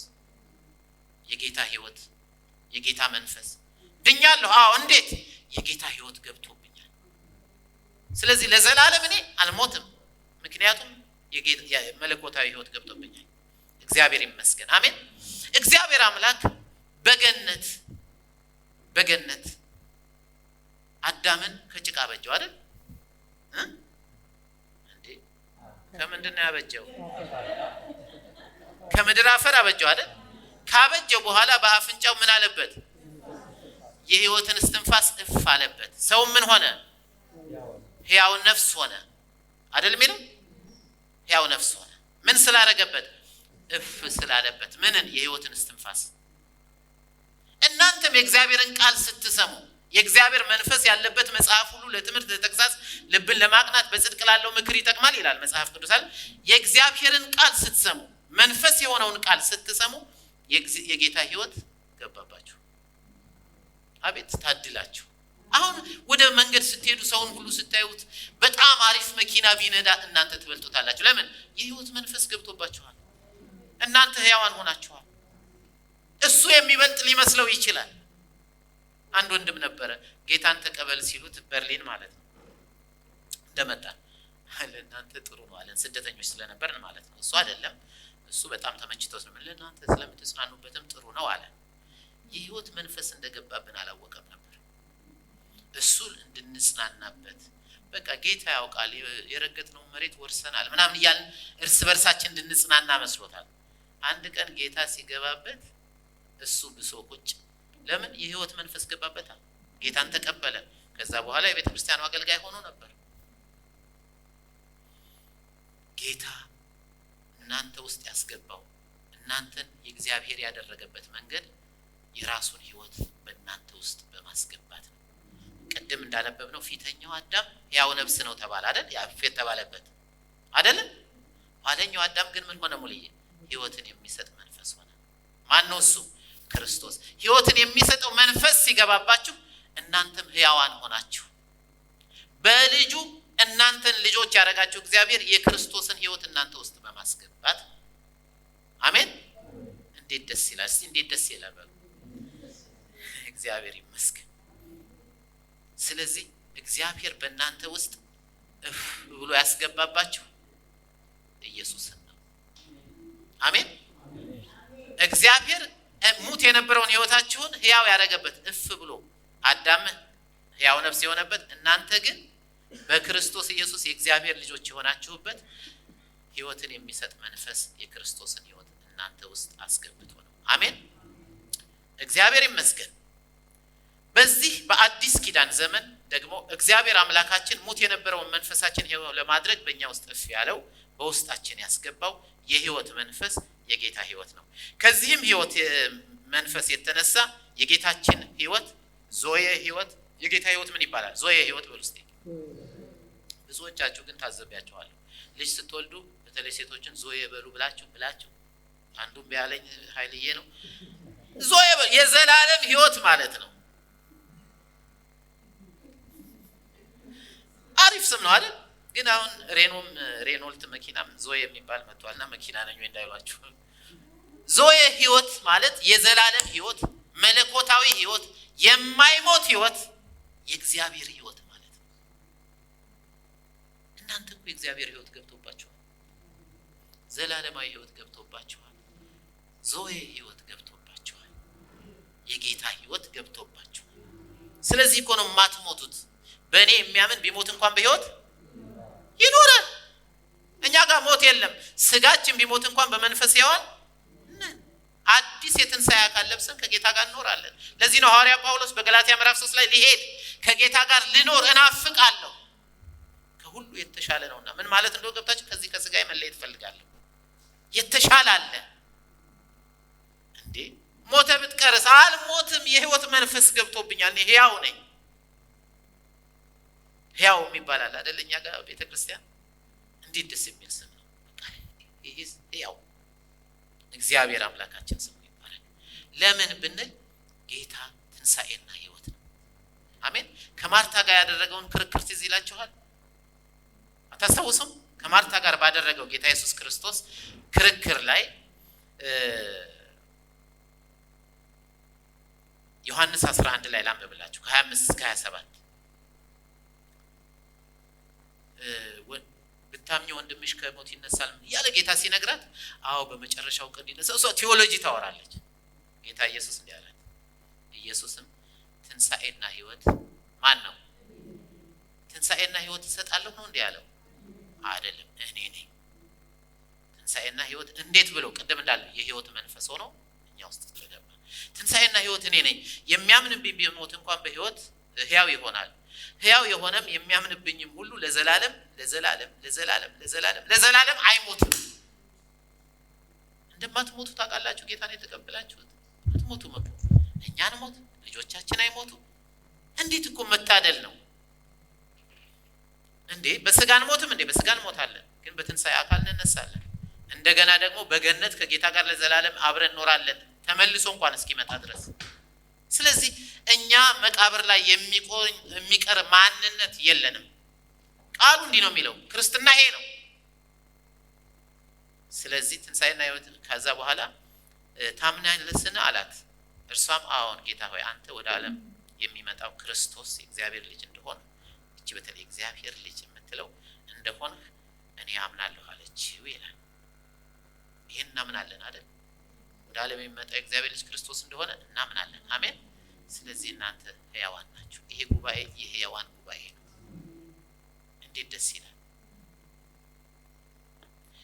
ለዚህ እኮ ነው ዮሐንስ በመልእክቱ የዘላለምን ሕይወት የሚሰጠውን ጌታን እንዲህ በማለት የገለጸው። አንደኛ ዮሐንስ 5:11-13 በፍጥነት ነው እየሄድኩኝ ቶሎ እንጨርሳለን።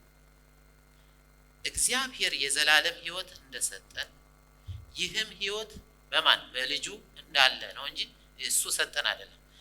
ራሱ ነው ሕይወት ሆኖ የገባው ውስጤ።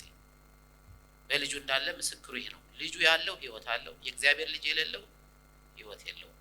የዘላለም ሕይወት እንዳላችሁ ታውቁ ዘንድ በእግዚአብሔር ልጅ ስም ለምታምኑ ይህን እጽፍላችኋለሁ። የዘላለም ሕይወት አላችሁ። ይህም ሕይወት ጌታ ኢየሱስ ነው። ይህ የዘላለም ሕይወት የሆነው ጌታ ኢየሱስ ክርስቶስ የሕይወት መንፈስ ነው ብለናል። ውስጣችን ገብቷል ብለናል። በማናቸውም ምክንያት የጌታ ኢየሱስ ክርስቶስ የትንሣኤው ሕይወት ውስጣችን ስለገባ እኔ፣ አንተ፣ አንቺ ሁላችንም አንቲ ዴዝ ወይም የአንቲ ሞት ክትባት ተከትባቸዋል። አሜን። ኮሮና ተከትበን አልነካንም አይደል? ሞት ሲመጣ እናንተ ውስጥ እንዲያውም በአዲሱ ቴክኖሎጂ እናውራ፣ አንቲ ሞት የሆነ ቺፕ የጌታ ሕይወት ተቀብሮባቸዋል። እናንተ አትሞቱም፣ አትጠፉም። ከምን የተነሳ? የሕይወት መንፈስ ውስጣችሁ ስለገባ። ያ የሕይወት መንፈስ ማን ነው? ጌታ ኢየሱስ ክርስቶስ። ቶሎ ልበል ሰዓታችን እንዳይሄድ። እግዚአብሔር አምላካችን ስሙ ይባረክ። አንቲሞት ብየዋለሁ እዚህ ላይ በአዳም ምክንያት ያጣነውን የእግዚአብሔር ልጅነት ወይም የእግዚአብሔር ልጅነት ስልጣን እንደገና የሕይወት መንፈስ የሆነው ክርስቶስ ውስጣችን ስለገባ ከጌታ ኢየሱስ ክርስቶስ በትንሣኤ መነሳትና እኛ ውስጥ ከመግባቱ የተነሳ እኛ የእግዚአብሔር ልጆች ሆነናል። አሜን። ስትጸልዩ እንዴት ነው? በሰማይ የምትኖር አባታችን ዋት አባቴ በሰማይ አለ። ማን ነው እሱ? እግዚአብሔር። ስምህ ይቀደስ። ስለዚህ ዮሐንስ 1 የምናውቃት ሁላችን ትክሳለች ከ12-13 ለተቀበሉት ሁሉ ግን በስሙ ለሚያምኑት ለእነርሱ የእግዚአብሔር ልጆች የሆኑ ዘንድ ስልጣንን ሰጣቸው። እነርሱ ከእግዚአብሔር ተወለዱ እንጂ ከደም ወይም ከስጋ ፈቃድ ወይም ከወንድ ፈቃድ አልተወለዱም። እንዴት? በመንፈስ። ይሄ ነው እንግዲህ የመንፈስ ልደት የሚባለው። በመንፈስ የተወለዳችሁ ናችሁ። አሜን። እንደ ሌላ ጊዜ የምነግራቸው አንድ ያሳቀኝ ሰሞኑን የተማርኩት ነገር አለ።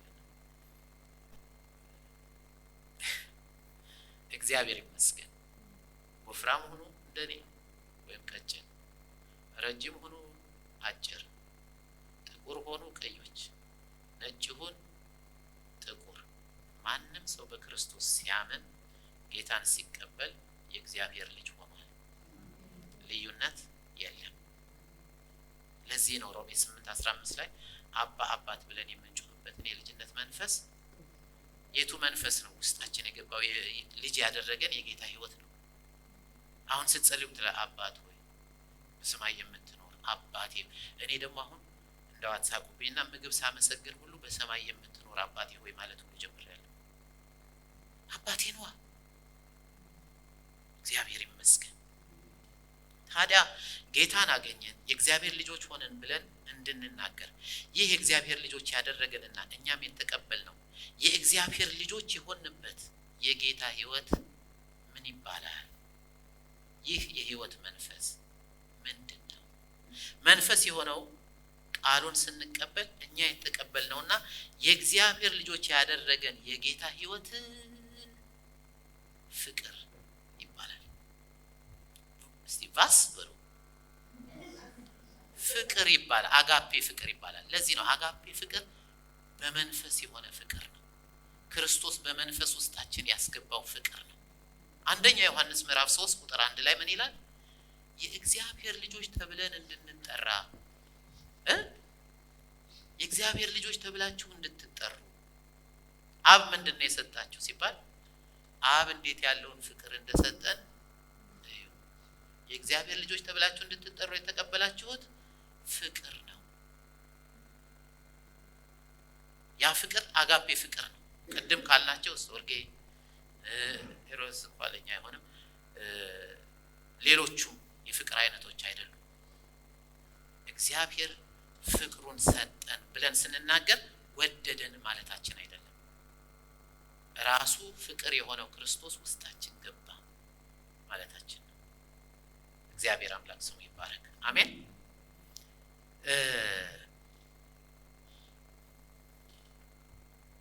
አብ እንዴት ያለውን ፍቅር እንደሰጠን እዩ። ምን ሰጠን? ፍቅር። ለዚህም ነው ሐዋርያው ጳውሎስ ፍቅርን በሚመለከት ሲጽፍ ከሁሉ የሚበልጠው ጸጋ ብሎ የጠራው። አሁን ብዙ ሰዎች ከሁሉ የሚበልጠውን ጸጋ እና ከሁሉ የሚበልጠው መንገድ ስላለ ጸጋ የሚለው ትንቢትን መናገር ነው ብለው ተርጉመውታል። ለምን? ትንቢትን መናገር በልሳን ከመናገር ይበልጣል ተብሎ ስለተጻፈ ምዕራፍ 14 ላይ አይደለም ነው። ግን አይደለም። ከሁሉ የሚበልጠው ጸጋ አንተ የተቀበልሽው አንቺ የተቀበልሽው አንተ የተቀበልከው እኔ የተቀበልኩት እኛ የተቀበልነው ጸጋ እግዚአብሔር እኛን የወደደበት የክርስቶስ ሕይወት ነው። አሜን። ለዚህ እኮ ነው ጸጋው በእምነት አድኗችኋል። ራሱ የእግዚአብሔር ፍቅር ጸጋ እንደሆነ ታውቃላችሁ። ይሄ ጸጋ ውስጤ ገብቷል። ይሄ ጸጋ ውስጥ ያለ ይሄ ጸጋ የጌታ ሕይወት ነው። ይሄ ጸጋ ከሁሉ የሚበልጠው ጸጋ ነው። አብ እንዴት ያለውን ፍቅር እንደሰጠን እግዚአብሔር አምላካችን ስሙ ይባረክ። ቆላስይስ 1:8 ላይ ያለውን ቃል ታውቃላችሁ አይደል? በመንፈስ ስለሚሆን ፍቅራችሁ ሰምቼ ይላል ሐዋርያ ጳውሎስ አይደል? በስሜት ነው እንደሚለው በነፍስ ነው እንደሚለው በመንፈስ ውስጣችሁ በገባው በመንፈስ የሚሆነው ፍቅር እርስ በርሳቸው የቆላስይስ ሰዎች በአጋፔ ፍቅር ነበር የሚዋደዱት። አሁን እኛ ብዙ ጊዜ በጌታ ፍቅር ወድሻለሁ ነው እንላለን አይደል? ውሸት። በጌታ ፍቅር ማለት በአጋፔ ፍቅር ወድሻለሁ፣ ለአንቺ መስዋዕት ለመሆን ዝግጁ ነኝ፣ አንቺ በሕይወት እንድኖሪ፣ አንቺ እንዲመችሽ፣ አንቺ መልካም ለምን አንተም ራስህ ሁላችንም በጌታ ፍቅር ግን እንድንዋደድ ጌታ ይፈልጋል። ኧረ ታረቁ ሲባል በጌታ ፍቅር ወዳታለሁ ከዚህ በላይ ምን ታረጋለች ምናምን ላላለ በጌታ ፍቅር ከወደድኳትማ መስዋዕትነት መክፈል አለብኝ። ራሴን ክጄ እሷን አክሰፕት ማድረግ አለብኝ። በጌታ ፍቅር ወዳታለሁ ከዚህ በላይ ምን ትፈልጋ ነው ምናምን አይባልም። እንደዛ ካልኩኝ አልወዳትም። በጌታ ፍቅር አይደለም በዘመድ ፍቅርም እንጃ መውደዴ አይደለም። የቅዱሳን በጌታ ፍቅር እወዳችኋለሁ፣ እንደወዳችሁ ጌታ ይርዳኝ። አሜን። እግዚአብሔር አምላክ ምክንያቱም ይሄ ጌታ ፍቅር ምለው የሕይወት መንፈስ ነው፣ ውስጥ የገባ ነው። ከኔ ሳይሆን ጌታ በእኔ ሆኖ ይችላል። ቅድም የቅድሙን ጥቅስ አስታውሱ። አንደኛ ቆሮንቶስ ምዕራፍ 13 ቁጥር ከ4 እስከ 8 ያለው አይደል? ፍቅር ይታገሳል፣ ቸርነት ያደርጋል አይደል? እንዴት ይቻላል ስትሉ ጌታ በእናንተ ውስጥ ይችላል። እናንተ ሳትሆኑ በውስጣችሁ የገባው የጌታ ሕይወት ነው የሚያስችላችሁ። አሜን። ስንቶች እኮ የነ ጆን ሃስን ታሪክ አንብቡ። ደቡብ አሜሪካ ውስጥ ወንጌል ሊሰብክ የሄደ አንድ የፓስተር ልጅ አሜሪካዊ ፓስተር ናቸው። ወንጌል ሄዶ ሰበከና በሉት ሰውየውን። የእውነት ታሪክ ነው። ከፈለጋችሁ የተጻፈው መጽሐፍ አመጣላችኋለሁ። በሉት። ከዛ ለአባትየው መርዶ ተነገራቸው። ጌታ ሆይ እነዚህን ሰዎች እንደወዳቸው እሱን የበሉት ግን ተለውጠው እንዳይጸጋህን አብዛልኝ ብለው ጸልዩ። ጌታ ጊዜው ደርሶ ያ ሰፈር ጌታን ተቀብሎ ኢንቫይት ተደርገው ሄደው ልጃቸውን የበላውን ሰው አገልጋይ አድርገው ቀብተው ተመልሰው ወደ አሜሪካ ሄዱ። የእውነት ታሪክ ነው የምነግራችሁ። አጋፔ ፍቅር ነው። በደልን አይቆጥርም። ይቆጥራል እንዴ?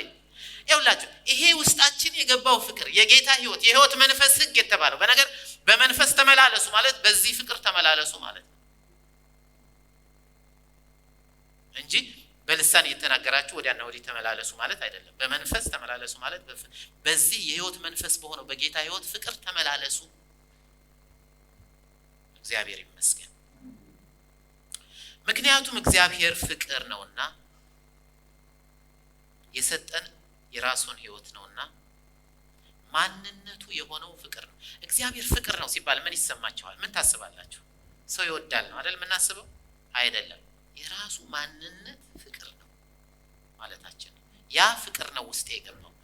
ላንብበው ጥቅሱን እየጨረስኩ ነው። አንደኛ ዮሐንስ ምዕራፍ 4 ከ7 እስከ 9 ወዳጆች ሆይ ፍቅርን ከእግዚአብሔር ስለሆነ ከማን እኛ ያገኘነው ፍቅር ከእግዚአብሔር ስለሆነ ማለት የገባብን ፍቅር የጌታ ህይወት የሆነው ፍቅር ከእግዚአብሔር ስለሆነ የሚወደውም ሁሉ ከእግዚአብሔር ስለተወለደ እግዚአብሔርንም ስለሚያውቅ እርስ በርሳችን እንዋደድ።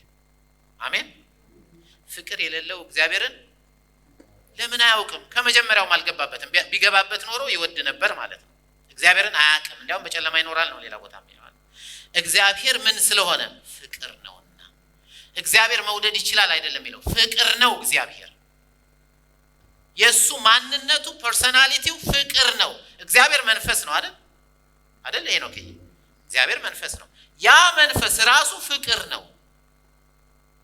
በዚህ የእግዚአብሔር ፍቅር በእኛ እንደተገለጠ ማለት ያ ፍቅር የሆነው እግዚአብሔር በእኛ እንደተገለጠ በእርሱ በኩል በህይወት እንኖር ዘንድ ቅድም እንዳለ የትንሣኤ ህይወት ያገኘንበት እግዚአብሔር አንድ ልጁን ወደ ዓለም ልኮታልና እግዚአብሔር አንድ ልጁን በመላክ ወደ እናንተ የራሱን ፍቅር አስገብቶባችኋል ነው አጭር ትርጉም። እንግዲህ እኔን በጌታ እንደምትወዱኝ ተስፋ አደርጋለሁ። እኔ በጌታ ወዳችኋለሁ። ይሄን ግን እንፈልገው የበለጠ እኔ ለእንትናዬ በጣም ወደሚለው ሐሳብ እግዚአብሔር። ስለዚህ ይህን ስንረዳ ጌታ ኢየሱስ ክርስቶስን በመቀበል የእግዚአብሔር ልጆች ሆነን ማለት አጋፔ ፍቅር ውስጣችን ገባ። አጋፔ ፍቅርን በመቀበል በጌታ አይነት ህይወት የእግዚአብሔር ልጆች ሆነን ማለት ነውና በጌታ ህይወት ደግሞ የእግዚአብሔር ልጆች ከሆን ይሄ የህይወት መንፈስ የሆነው የጌታ ፍቅር ከገባብን ህይወትን የሚሰጥ መንፈስ ሆነ የተባለው ጌታ እኔ ውስጥ ከገባ መውደድ ይችላል። እኔም መታገስ እችላለሁ። ቸርነት ማድረግ እችላለሁ። እኔ በደልን አለመቁጠር ጀምራለሁ። ግን እያደገ የሚሄድ ነው። በአንዴ ፐርፌክት አልሆነም። በአንዴ ፐርፌክት ሆናለሁ እንዴ? አልሆነም። አንድ ጊዜ ያስቆርቶ ያልሆነ ይሁዳ ጌታ ኢየሱስን ጠይቀው ዓለም ሳያይህ እኛ እንዴት እናይሃለን አሉ። እኛ አሁን ጌታን እናየዋለን ላለናል። ጌታ ከኛ ጋር ነው። ቅድም ልል ብለን አምልከነዋል። ዓለም ሳያይህ እኛ አንተን እንዴት ነው የምናይህ አለው። ዮሐንስ 14 ከ22 እስከ 24 ያስቆርቶ ያይደለ ይሁዳ ጌታ ሆይ ለዓለም ሳይሆን ራስህን ለኛ ልትገልጥ ያለህ እንዴት ነው አለው።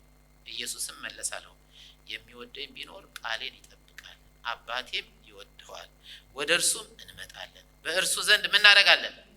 መኖሪያን ያደርጋለን። የሚወደኝም ቃሌን የሚጠብቅ የምትሰሙትም ቃል የላከኝ አብ ነው። ጌታ ኢየሱስና እግዚአብሔር በአንተ ውስጥ መኖር ጀምረዋል። አሜን። ጌታ እንደሚኖርባችሁ አውቃችሁ ዛሬ ኮራ ብላችሁ ሄዱ። ሰው ምናምን ሳያችሁ ያላወቀም እኮ እኔ እኮ ውስጤ አብና ወልድ አሉ። በምን ስለምወድ ሰው። እንዲያውም አንድ ቦታ ምን ይላል? ወንድሞቻችንን ስለምንወድ ከሞት ወደ ህይወት እንደተሸጋገርን በዚህ እንዴት እንደማትሞት ታውቃለህ? እንዴ አውቃለሁ እንጂ አንዴ በጣም ነው የምወዳት። እንዴ እሷን ብቻ ሁሉንም በጣም ስለምወዳቸው እኔ እርግጠኛ ነኝ። ባለፈው እንዳልኳቸው ኤርፖርት ሲገባ ክሊኝ የሚላል አይደለ? ብረት ይዞ እንደሚገባ ሰው እኔ ስገባ ክሊኝ አይልም ሰማይ። ለምን ወንድሞቼን እወዳለሁ እህቶቼን እወዳለሁ ብዬ አምናለሁ። ደግሞ በጣም ተመጻደቀ ብላችሁ እንደ ግራ እንዳይገባችሁ። እኔ ምንም ጭንቀት የለብኝም። ለምን ወንድሞቼን ስለምወድ ከሞት ወደ ህይወት እንድትሸጋገር በዚህ ያውቃለሁ። ኮራ ብዬ እሄዳለሁ። እንዴት አንተ አሁን ድነሃል ምናምን ድናል እኮ ነው ማነው ይሄ ፓስተር ሀብቴ አንተ ከዳንክ ፌር አይደለም አለችው። ካናዳ ሄዶ ሲያገለግል ድሮም የምታውቀው ናት። እኔስ ድሮስ መች ፌር ነው አልኩ ፌቨር ነው እንጂ አላት። እኔስ ድሮ መች ፌር ነው አልኩኝ ፌቨር ነው። እግዚአብሔር ፌቨር አድርጎልኝ ነው። እግዚአብሔር ይመስገን አሜን። እግዚአብሔር ፌቨር ስላደረገልን ፌር ነው አይደለም የሚል ሰው ቢሰበሰብ በቃኛ we are favored አሜን። ስለዚህ ኮራ ብለን ነው የምንሄደው። የዘላለም ሕይወት አለ። እንዴት ታውቃለህ? ወንድሞቼና እህቶቼን እወዳለሁ። እግዚአብሔር አምላክ ስሙ ይባላል። ከዚህ የተነሳ ቀደም እንዳልነው ይሄ ነው ፍጹም የሚያደርገን በውስጣችን ሆኖ ሕግ እንድንፈጽም የሚያደርገን። አሁን ደግሞ ሐዋርያው ጳውሎስ ምን ይላል ታዲያ? ይሄን ፍቅር ተከታተሉ አይደል የሚለው? ፍቅርን ተከታተሉ ትንቢትንም መናገርን በብርቱ ፈልጉ ነው የሚለው ምዕራፍ 14 ቁጥር 1 ላይ ሲጀምር። ይሄን ፍቅር ተከታተሉ። ከሁሉ የሚበልጠው የጸጋ ስጦታ በውስጣቸው የገባ የጌታ ሕይወት ነው፣ እርሱም ፍቅር ይባላል። ከሁሉ የሚሻለው መንገድ ለማገልገል በፍቅር መመላለስ ነው። አሁን ለምሳሌ ያንጓጠጥኳቸው ሰለና ልጸልይልህ ብል ኧረ በእናትህ ተወኝ ነው የሚለኝ። ፍቅር ያስፈልጋል። አንደኛ ፍቅር ሲሆን ሕይወት ውስጥ ያለው የሕይወት መንፈስን ሪሊስ ማድረግ እችላለሁ ማለት ነው። የምንፈልሰው በጉልበታችን ነው እንዴ? አይደለም። ሪሊስ የሚሆን ከውስጣችን የሚወጣ ለጌታ ኢየሱስ ክርስቶስ ጨርቁ ሲነካ አይደለም ኃይል ከኔ እንደወጣ አውቄያለሁ አይደል ያለው ያቺ ሴት ስትፈወስ። ኃይል ከውስጣችሁ እንዲወጣ የምታገለግሉትን የምትጸልዩለትን ሰው ውደዱት። ያን ጊዜ ታምራት ድንቅና ታምራትን እናያለን። እግዚአብሔር ይመስገን። ይገርማል። ቶሎ ካላልኩ ጨርሼ ያልከም አይደለም። ስለዚህ ሐዋርያው ጳውሎስ ይሄን ምን አለ? ተከታተሉ አይደለም። ዝም ብዬ ጥቅሶቹን ላንብብና ልጨርስላችሁ። ሁለተኛውን ሶስተኛውን ሌላ ጊዜ ነው የምንነጋገር። ኤፌሶን 3:17-18 ከቅዱሳን ሁሉ ጋር ምን አለ? ስፋቱና ርዝመቱ ከፍታውና ጥልቀቱ ምን ያህል መሆኑን ለማስተዋል የጌታን ፍቅር ከመታወቅ የሚያልፈውን የክርስቶስን ፍቅር ለማወቅ ትበረቱ ዘንድ። ምን ማድረግ አለብን? ጳውሎስ ተከታተሉ እንዳለው እዛ ላይ ኤፌሶን ላይ ደግሞ ይህን ፍቅር ለማወቅ በርቱ ትበረቱ ዘንድ እስከ እግዚአብሔር ፍጹም ሙላት ደርሳችሁ ትሞሉ ዘንድ።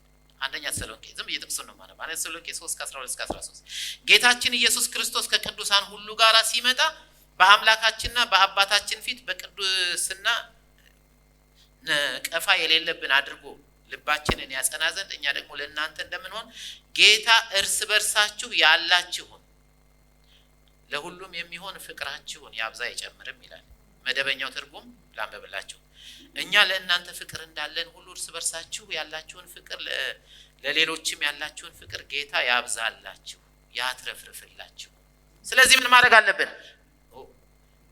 ጌታ ፍቅር እንዲያበዛልን እንጸልይ። ድሮ ምን ይባላል? አይጸልይም ጌታ ኦልሬዲ ውስጣችን አድርጓል። ገና ፍጹማን አይደለንም። ገና ልክ ሕፃን ልጅ እንደሚያድገው ውስጣችን ያለው የጌታ ሕይወት ማደግ ነው የጀመረው። ስለዚህ የበለጠ ለመውደድ ጸልዩ። እግዚአብሔር የተመሰገነ ይሁን። አሜን። እና ስለዚህ ምን ይላቸዋል ጳውሎስ? ከመታወቅ የሚያልፈውን የክርስቶስን ፍቅር ለማወቅ በርቱ አለ። እንዴት ይቻላል? እግዚአብሔር ያበዛላችኋል ያትረፈርፍላችኋል። አሜን። ራሳችንን እንስጥ።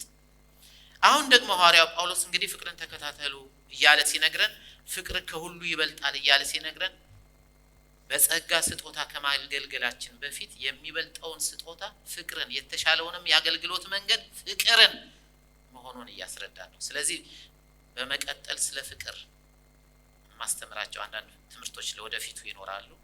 ጌታ ሲነግረን በዚህ እየበረታን እንሄዳለን።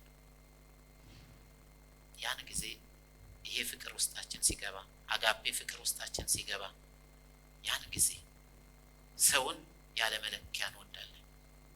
ጌታ ሆይ እኔን ይርዳኝ። አሜን። ከዚህ በፊት ነግሬያችሁ ይሆናል። አንድ ጊዜ እሪ በከንቱ አሁን ኮሪደር ልማት አሳምሮታል መሰለኝ። እሪ በከንቱ ድሮ እውነትም እሪ ነበር የሚያሰኘው። በጣም የማይመች ቦታ ነው አይደለ? ከቤተ መንግስቱ በታች ያለው እና እዛ ሆቴል ልጠይቅ ሲሄድ አይ ጌታ ለዚህ ሴትዮ መስክርላቸው አለኝ በልቤ።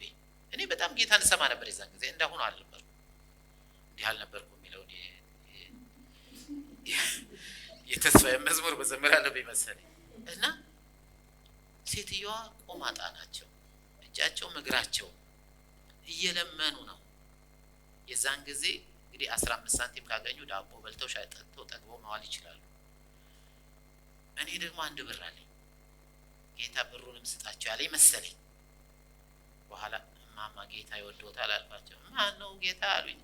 አይ ጌታ ኢየሱስ ክርስቶስ እና ወደ ቤተክርስቲያን ቢሄዱና ቢጸልዩ ምናምን አልኳቸው። አይ ልጄ እኔ እየለመንኩ ነው የምኖረው፣ አሁን እዛ ትሄድ ምን አገኛለሁ አሉኝ። 1 ብሬን ሰጠኋቸው። 1 ብር ቀኑን ሙሉ ቢጸልዩ ለምን ያገኙ ይችላሉ። የዛን ጊዜ 5 ሳንቲም ነበር የምሰጠው። በኋላ ቸርች እንዴት ወሰዳቸው? ጌታ ምስክሬ ነው። ያችን ቆማጣ ሴትዮ አዝዬ ከሪ በከንቱ 5 ፖሊስ ጣቢያ ነበረበት ልደታ መካነ ኢየሱስ ገባ። አይዞት ምናምን እያልኩ ማለት ያ ፍቅር የት ሄደ እላለሁ አንዳንድ ጊዜ። የዛን ጊዜ በእውነት ምንም አልመሰለኝም። አሁን ነው የሚገርመኝ። ለምን ያ ፍቅር ውስጥ ይገብቷል። ሰው አትመርጡ። አሁን ማዘሌንም እንጂ እርግጥ ባዝላቸውም ልወድቅ ይችላል። ብዙ ሰው አዝዬ ብዙ ቦታ ድርሻለሁ። ባይገርማቸው ይሄ መጀመሪያ ጌታ እንደተቀበል የነበረው ፍቅር ደሴ መካነ ኢየሱስ ጌታን ተቀብዬ ደሴን የሚያክሰው ካለ ፒያሳም ይባላል፣ ወደ ታች አረብ ገንዳም ይባላል። የኔ አረብ ገንዳ ነው ሰፈሬ። ከዛ ወጣሁና ሳይ ህዝቡን አለቀስኩ በጣም። ባለጋሪው አልዳነም። ትዝ ይለኛል ከወሎ ዳቦ ቤት የሚወጣው ኩሊ ዱቄት ተሸክሞ አልዳነም። ወላሂ ማርያምን የሚባልበት ሀገር ነው። ማርያምንም ወላሂንም ባንድ ላይ ወሎ ድብልቅልቅ ያለ መንፈስ ነው። በቃ ከፍቅር የተነሳ ለህዝቡ አለቀስኩ የዛን ቀን። ለምን ጌታ የህይወት መንፈስ አስገብቶብኝ። የህይወት መንፈስ ካለን የማይታሰበውን ሁሉ መውደድ እንችላለን። ጌታ ይርዳችሁ። ይሄን ካደረግን በጸጋ ስጦታዎች ለማገልገል ስንመጣ ጌታ ኢየሱስ ክርስቶስ በእኛ ተጠቅሞ ቀደም የተባለውን ጌታ ድንቅና ታምራት ያሳየናል። ስለዚህ በመንፈስ የሚሆን ፍቅር ይብዛልን። ይሄ በመንፈስ የሚሆን ፍቅር ውስጣችን የገባው የጌታ ህይወት ነው።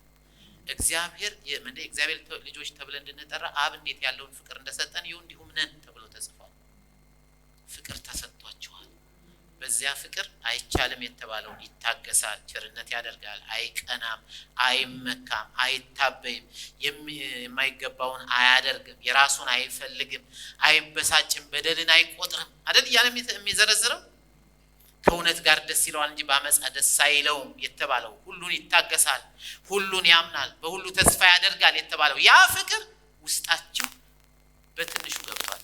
ግን እግዚአብሔር እንዲያበዛ እንዲያትረፈርፍልን እንጸልይ። ጌታ ይባርካችሁ። እንግዲህ ሽሮ አለቀ በሉ እንጸልይና ሌላውን ፍቅር የህይወት መንፈስ ህግ ነው፣ ፍቅር የርስታችን መያዣ ነው የሚለውን ሌላ ጊዜ አካፍላችኋለሁ።